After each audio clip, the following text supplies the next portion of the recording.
کہ I don't believe in the God of Quran anymore. میں اللہ کو تو مانتا ہوں، مذہب کو بھی مانتا ہوں اور کتاب کو بھی مانتا ہوں، لیکن میں مذہب پر نہیں چل سکتا، کیونکہ مذہب قید رکھتا ہے، کنٹرول کرتا ہے، اور میں نہ قید میں رہنا چاہتا ہوں اور نہ مجھے کنٹرول میں رہنے کا شوق ہے۔ بس اتنا ہی سچ ملحدوں کو قبول کرنا ہے۔ ڈاکٹر فراز ایک ایکس مسلم جو ابھی الحاد کی مذہب پر ہے، ان کی کئی ویڈیو کلپس میری نظروں سے گزری۔ ایک کلپ میں آپ لوگوں کے ساتھ بھی شیئر کرنا چاہوں گا، تو آپ پہلے یہ ویڈیو کلپ دیکھیں، پھر اس پر بات کرتے ہیں۔ اور کیسے آپ نے یہ کنکلوڈ کیا کہ خدا نہیں ہے؟ کب تو بتانا بڑا مشکل ہے، اس کی وجہ یہ وہ پچھلے رمضان میں ہوا۔ پچھلے رمضان میں میرے ایک دوست ہیں، بلکہ مجھ سے بڑے ہیں وہ، لیکن ان کی بڑی مہربانی ہے، میرے دوست ہی سمجھتے ہیں، ان کے ساتھ کافی عرصے سے بات چیت ہو رہی تھی۔ تو پھر میں نے خود سے سوچا کہ بھائی بہت ہو گیا ہے، I am gonna study the Quran again. میں کئی دفعہ پڑھ چکا ہوں قرآن مجید ترجمے سے، تفسیر سے، تو لیکن اس پورے رمضان میں اپنے آپ کو کنوینس نہیں کر پایا کہ مجھے جو ہے وہ یہ پڑھنا ہے۔ میں نے روزہ تب مجھے احساس ہوا لاسٹ رمضان میں کہ I don't believe in the God of Quran any more. اور جو ظاہر سی بات ہے، اب آپ کے پاس کافی لینتھی کلپ ہونے کی وجہ سے میں پوری تو یہاں شیئر نہیں کر سکتا، لیکن میں آپ لوگوں کو بتاتا چلوں کہ ان سے سوال کیا گیا کہ آپ خدا کے منکر کیوں ہوئے اور کب سے ہوئے؟ تو 1 سال پہلے انہوں نے بالکل مکمل طور پر خدا کا، خالق کا انکار کر دیا، جبکہ اس سے پہلے یہ قرآن پڑھتے بھی تھے، پڑھاتے بھی تھے، آن لائن بھی اور فزیکلی بھی۔ لیکن پھر انہوں نے الحاد کو پڑھنا شروع کیا، اور الحاد کو پڑھنے کے بعد ان کے ذہن میں قرآن اور مذہب کو لے کر کچھ اعتراضات اٹھنے لگے، اور جس کی وجہ سے 1 سال پہلے انہوں نے بالکل مکمل طور پر خدا کا انکار کر دیا کہ کوئی خدا ہے ہی نہیں، کوئی خدا ایگزسٹ ہی نہیں کرتا۔ ان کو میں بتاتا چلوں کہ مذہب اور خدا پر یقین کا کوئی لنک ہی نہیں۔ مذہب تو بس ایک کمانڈ مینول ہے جو ہمیں خدا کے احکامات بتاتا ہے، کہ انسانوں کا ماننا ہے اس مذہب اور اس کی کتاب کے ذریعے ان کے خالق نے ان سے بات کی، بس۔ لیکن آپ کا کہنا ہے کہ آپ تو خدا کے منکر ہیں، پھر کتاب پر اور مذہب پر اعتراض کا کوئی جواز بنتا ہی نہیں۔ یہ تو ایسا ہوا کہ آپ کسی کتاب پر تنقید کرتے ہو، لیکن اس کا مصنف آپ کے نزدیک موجود ہی نہیں۔ Why so serious؟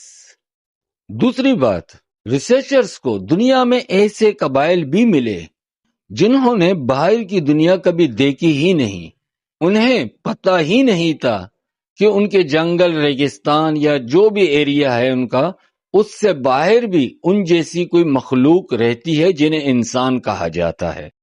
اور ان لوگوں نے پایا کہ ایسی جگہ پر بھی انہوں نے اپنا کوئی نہ کوئی خالق اور معبود بنا رکھا تھا، اور وہ اس کی پوجا کرتے تھے اور اس کے لیے قربانی بھی کرتے تھے۔ یہاں غور طلب بات یہ ہے کہ ان کے پاس کوئی کتاب نہیں تھی، نہ کوئی باہر سے کوئی دعوت دینے گیا، جیسے ہمارے یہاں دعوت تبلیغ دی جاتی ہے، تو ان کے پاس ایسے کوئی لوگ بھی نہیں گئے، لیکن پھر بھی وہ خالق کو مانتے تھے، کیونکہ ڈاکٹر صاحب یہی فطرت ہے۔ انسان کے اندر خالق کی تلاش خود بخود ہوتی ہے، چاہے کتاب ہو یا نہ ہو۔ ایک اور بات آپ سے کہنا چاہوں گا ڈاکٹر صاحب، آپ ڈاکٹر ہو اور سائنس کے شعبے سے آپ کا تعلق ہے، اور آپ بہتر جانتے ہو کہ سائنس بھی آج تک نہ خدا کے وجود کا مکمل انکار کرتی ہے اور نہ اسے تسلیم کرتی ہے۔ وہ یہی کہتے ہیں کہ ہم تلاش کر رہے ہیں، وہ مکمل طور پر انکار کا دعویٰ نہیں کرتے، لیکن آپ کا مشاہدہ، آپ کا ریسرچ شاید ان سے کہیں آگے ہے۔ آپ اور آپ جیسے لوگ مکمل یقینی دعویٰ کر بیٹھے ہیں کہ خدا تسلیم کرتا ہے۔ تو پوچھنا چاہتا ہوں آپ سے اور آپ جیسے لوگوں سے، جب آپ اور آپ جیسے لوگ مذہب کو مانتے ہی نہیں تو مذہبی کتابوں پر تنقید کا کیا فائدہ؟ بحث تو اس بات پر ہونی چاہیے پہلے کہ خدا ہے یا نہیں۔ جب آپ مان لو گے کہ خدا ہے، خدا ایگزسٹ کرتا ہے، تو اس کے بعد آپ مذہب کی طرف چلیں، پھر اس پر آپ اعتراضات کر سکتے ہو کہ آیا یہ مذہب واقعی میں سچا دین ہے یا نہیں۔ ورنہ یہ بڑی عجیب بات ہے کہ آپ کسی کہانی یا کسی کتاب پر تنقید تو کرو، لیکن اس کا مصنف آپ کے نزدیک امیجنری۔ اور ایک آخری بات جو آپ سے کرنا چاہتا ہوں اور آپ جیسے لوگوں سے، کہ جس سائنس پر آپ اتنا یقین رکھتے ہو، تو یہ لوگ، آپ لوگ بھی اچھی طرح جانتے ہو کہ سائنس کی تھیوری بھی بدلتی رہتی ہے۔ آج سائنس کچھ کہتا ہے، کل شاید وہ بدل کے کچھ اور ہو جائے، تو وہ کوئی حتمی، کوئی آخری فیصلہ نہیں ہوتا سائنس کا، لیکن اسے آپ جیسے لوگوں نے اپنا مذہب بنا لیا ہے اور مکمل اس پر ایمان بھی رکھ لیتے ہو، جبکہ آپ کا نہ کوئی ذاتی مشاہدہ ہوتا ہے اس پہ، نہ تجربہ ہوتا ہے، پھر بھی سائنس کی کہی ہوئی بہت سی چیزوں پر آپ ایمان رکھتے ہو آنکھ بند کر کے۔